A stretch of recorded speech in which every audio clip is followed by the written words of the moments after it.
Welcome to WEHM All Access, the podcast where we bring you in-depth conversations with the people shaping life right here on Eastern Long Island. Now, every episode, we're going to dive into the stories, the music, and the voices that define our community, from local leaders to the musicians you know and love. And throughout the summer, we're catching up with many of the performers taking the stage at the Great South Bay Music Festival, getting the inside scoop on their music, their journey, and what they're bringing to Patchogue this year. Well, on this episode of WEHM All Access, we're hanging out with Long Island's own Bunktown Falls. They're a very fun surf reggae crew bringing their Gonzo Beach Rock to the Great South Bay Music Festival. We talk origins, their influences, some interesting stories behind their songs, and what they're doing this year at the Great South Bay Music Festival. It's Bunktown Falls on WEHM All Access.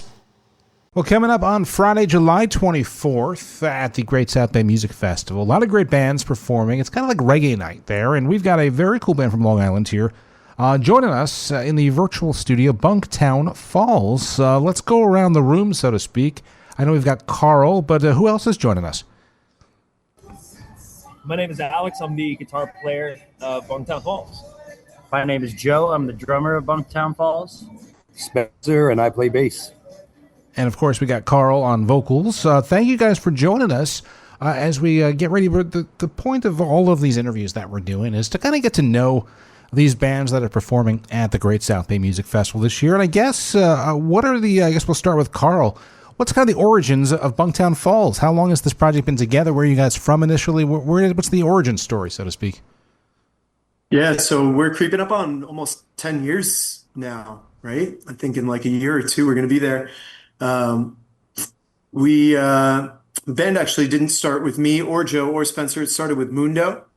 And these guys just came together and started jamming out, playing gigs. And they hooked up with some of the bigger bands at the time, like Ujiwawa and a couple of other bands that are playing at Great South Bay. And yeah, man, we've been hitting the road. The guys spent a summer with me in Montauk, at least one summer. Mundo spent a summer. The old drummer spent a summer.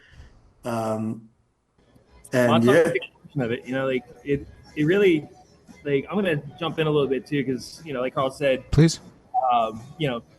It started maybe about 10 years ago. I was coming out of a band, another band from around here called the Warden and Fame, which really I got to give them a lot of credit because they got me back off my ass and playing music again at one point. But unfortunately, as these things happen, the bands fell apart, but we went our separate ways, and I kind of wasn't ready to give up, and I wanted to kind of set out literally doing something. My mentality was thinking, like, I want to do something like Sublime from the East Coast, but not even just like the music wise, like their mentality, like their spirit. There was something about the way they took all the music that surrounded them in Southern California and the vibe of the people and their location and their home, and made something unique about it. So, started off, grabbing some friends, going across the hall in another studio, and then just kicking it and going. And like Carl said, over time, we started just bringing in some more people that, really, I found my friends, bringing my friends into the thing was what made this more and more fun. Carl and I go way back. We were lifeguards, back in college, and that's where we first met. We surfed, until the sun went down, and then, basically until it came back up again, weekend after weekend out in Montauk, out in Long Beach.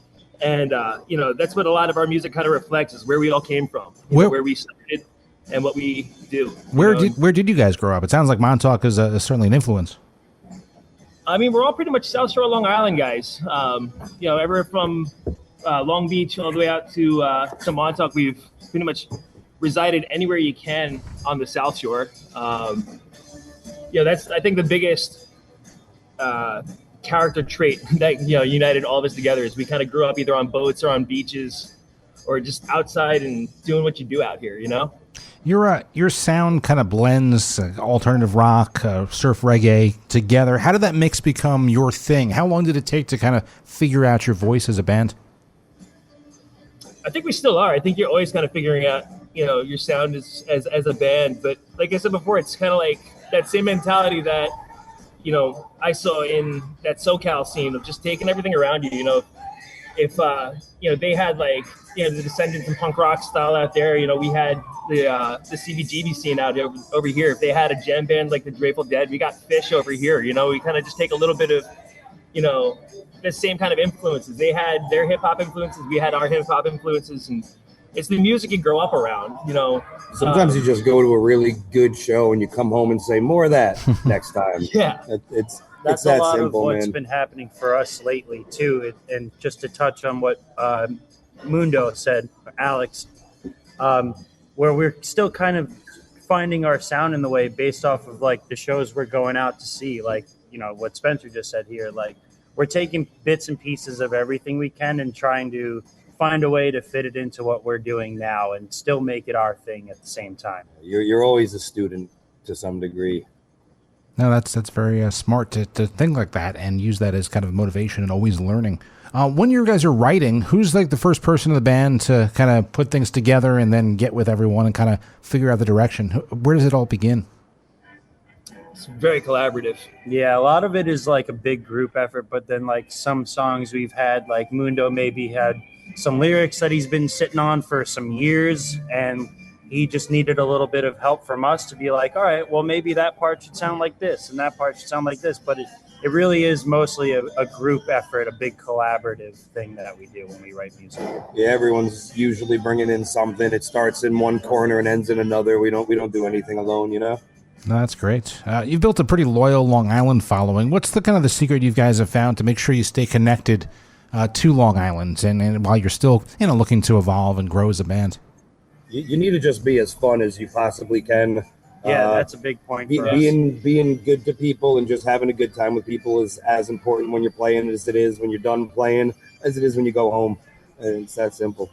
Everyone that I run into that, you know, comes out to support us is family, and, you know, I try to treat them as such, you know. Without the people coming to see us, you know, we're just a bunch of dudes hanging out in our basement. That's really about it. And that's really all we are anyway. So I mean, without them, we're nothing. Just to touch on that, though, we do always bring the party. That is another big point of this band. Well, it's going to be a lot of fun at the Great South Bay Music Even to Festival, other people's shows, we get invited to our fans' bachelor parties that we go to, and like it's not only us asking them to come and support us; we're also a part of their lives too. You're performing the Friday of the Great South Bay Music Festival. Have you guys done the festival before? This will be our third appearance now at the Great South Bay Festival. What is it like performing at such a big Long Island festival, and how has it grown? Because it's your third time. What was different between the first time and the second time, and now how does that shape the way you look at this performance? I mean, it's an absolute honor. I mean, there's so many bands and musicians that are working on Long Island right now that are all striving to get up there, you know. And all deserving as well. And, you know, to hear from, you know, guys like Jim and the crew over there, you know, saying that they like us enough to put us up on that stage. I mean, that's a huge honor. And, I mean, you know, every year you see these huge acts come through here. I'm a big jam band guy, too, so I love the stuff they do on Saturday night, the jam bands and all that. But just seeing all these bands growing and growing and growing. And then, you know, when I got the call earlier this year about GSB and, you know, got the, you know, in the know secret that it was going to be Sublime, I almost keeled over right there. Wow. That's that was great. the coolest thing I think I've heard in quite some time. It's also just a fun day with our friends too, man. I mean, we got I Respect, we got Regular People. Both of those guys have just earned everything that they're doing this year. They're working really hard, and it's going to be a fun day with our best friends. So Yeah, it's been cool to see, like, you know, individually too, where we've come, because we started on the furthest stage off, the third stage. We moved up to the second stage in a pretty good time slot, and then this year we're second to last on that second stage, 3 bands before Sublime. Wow. It's like epic to see. Like it's unreal. It's not the finish line for us. It's like it's the breakthrough point to something new, and getting to play with bands like Revolution, Sublime, Elevators, like that's just hands down such a sick experience. Thanks again, Jim Faith. Yeah. Thanks to the whole crew over there, man. Everyone who's making it happen for us. Well, shout out to GSB. Third time's the charm, I'm sure. You guys are going to be great on the stage here at Great South Bay Music Festival. How does it differ when you're putting together the show, or is it different from a typical club or a bar show when you bring it to the festival setting? Well, what's the main difference in putting together the set list and the show itself?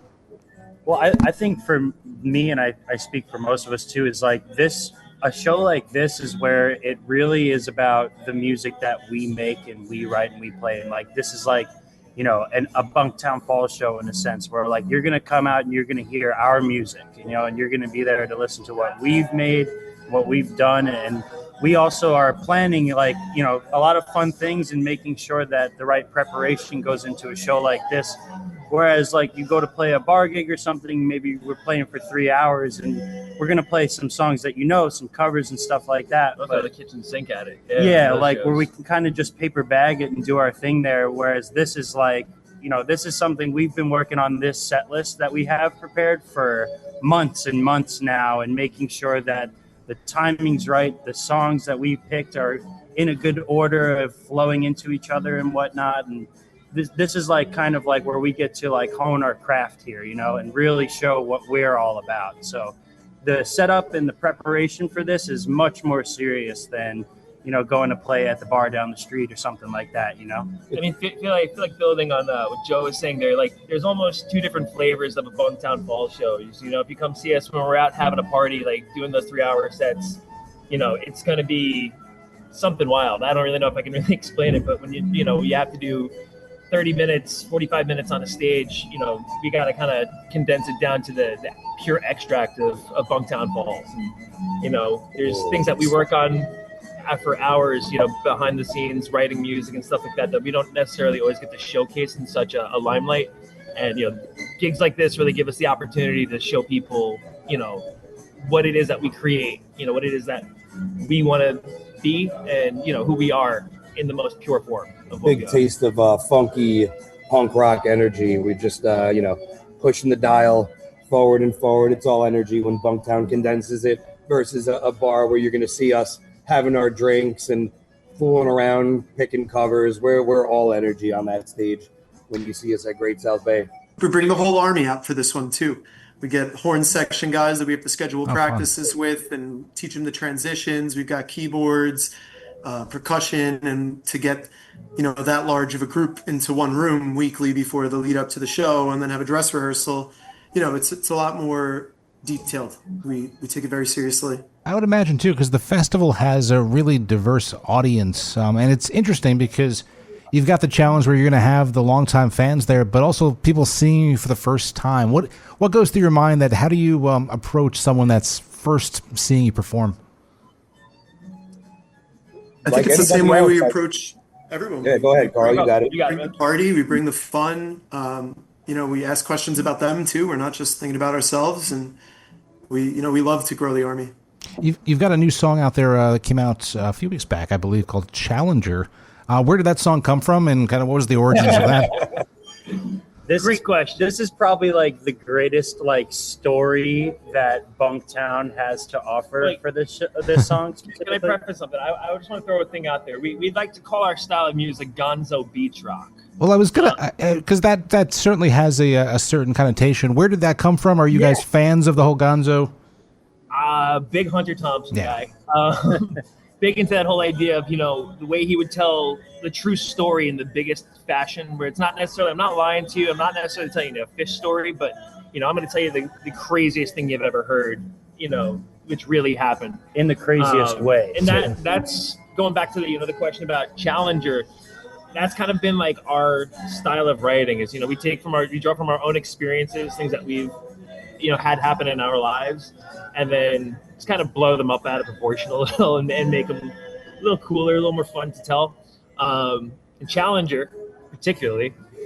Challenger is written from the perspective of one person who's done every dumb thing that we've all kind of collectively done. Yeah. So anytime we've lit a fire inside of a bar, flipped a motor vehicle, broken something that wasn't supposed to be broken, we've kind of attributed that to this one creature known as Greg, and we're looking for him because he's gone missing. Yeah. Do you know where he is, by the way? That's funny. I don't see him. We're looking for leads out there. That's very cool. So you guys really have a story behind this, and it sounds like is this not a necessarily new direction for you guys, but this sounds like you really put a lot into the song and the backstory. I mean, it's right on line with an older track of ours called Dio, which is another just, you know, you wonder if Ronnie James Dio went to heaven or hell and how that worked out for him. Like, you know, there was a whole art imitating life thing where my landlord was kind of getting right up our butt about making too much noise and kind of trying to evict us. So we turned it into a story about Rodney James Dio having the same situation in heaven or hell.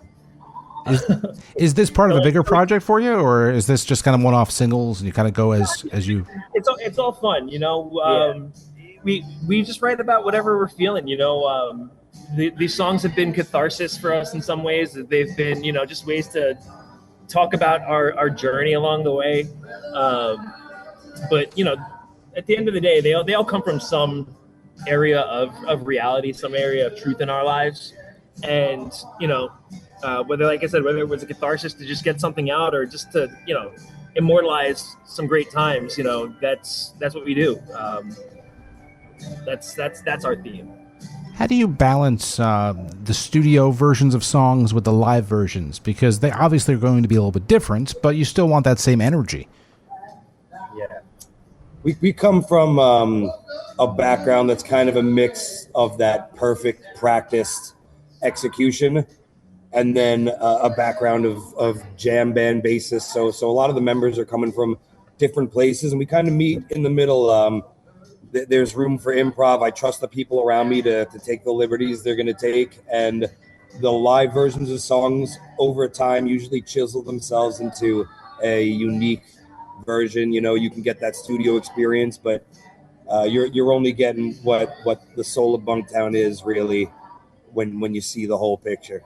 Yeah, when you come see it in person, obviously, like you said, Harry, it's always different studio and live, but that's something we also like knowingly we do on purpose. Where, you know, maybe we'll be playing one of our tunes like Dio or Way She Goes, Mess Around, specifically Mess Around, which is mess around because it's mess around, and that's what we do. We literally just mess around with that one. I'll be like into a microphone, or I'll tap Mundo and I'll say, take a little bit of a longer solo this time, you know, things like that, like touching in on the jam band improv side of things. I mentioned Mess Around, and Messi scores the game tire.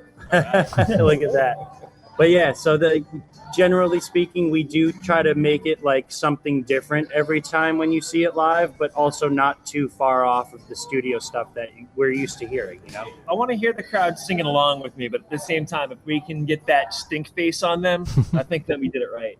Yeah. Well, I was curious, it sounds like you test some stuff live and then use the reactions to kind of change it up a bit? Oh, hell yeah. Yeah. You know, the crowd is just as much a part of this show for us as, you know, anything that we've rehearsed. We've made some crazy audibles right on the fly just because it felt right, you know. Yeah, the crowd gotta play to them a little bit, you know. I mean, last year we prepared our set, and the weather turned when we started it. We had to cut some time. We ended up improvising and adjusting everything we practiced on the fly. Everything was a little different than we planned on doing it, and that's just, you know, normal operations for us at this point. Yeah, that's the Great South Bay Music Festival in a nutshell. Gotta pivot, and you never know what's going to happen with the weather and all that. Right. As we get ready to wrap up, I'm curious, as a band, do you guys have any goals that you want to accomplish before? Because I know you put out some music recently, but are there things you want to do? There's no goal that we don't want to accomplish. Yeah, I think we're honestly, on a personal level for me, and I know I speak for all my bandmates here too, like just getting to play this festival with Sublime is accomplishing a huge goal that I personally had set when I was only like 16 years old. You know, I told myself one day I will get to play on, maybe I'll be in the crowd and they'll call me up for a song, or I'll get to hang out with them or something. But like, no, I'm actually doing that for real this year, and I have my boys here, and of course Carl, to thank for bringing me into this band and giving me the opportunity to get to accomplish that goal this year. But that's only just the beginning, you know? Yeah, that's right. The ceiling is all the way up there, man. We're not stopping there, that's for sure. I've always wanted to see every inch of the earth. You know, I've wanted to travel. You know, I want to see every continent, every mountain, every ocean, every beach. And if I can do that while playing guitar with my three best friends, then I think that's it. That's the goal. You know, see all this, the people that I care about the most. That's perfect. Final question. I'm curious, you've opened up for a lot of different acts over the years. Is there something that stands out that you learned from them that you've kind of incorporated in your shows or the way you perform on the stage? The thing that I notice most about the bands that see the success that they do and the bands we've opened for, it boils directly down to the way they treat their fans. So some of these bands, and I'll just shout out a couple of bands that were good to us, like the Elevators or Ballyhoo. These guys are just at their merch booths, Slightly stupid, and just doing right by every fan in their crowd, and that's important, man. Those are the people that keep you moving. We appreciate every one of them. Right. That's perfect. Friday, July 24th, Great South Bay Music Festival, Bunktown Falls performing. Get all the details, greatsouthbaymusicfestival.com. And I can't wait to see you guys on the stage performing. Thank you for your time. Really appreciate it. Thank you, Harry. We'll see you there, Harry.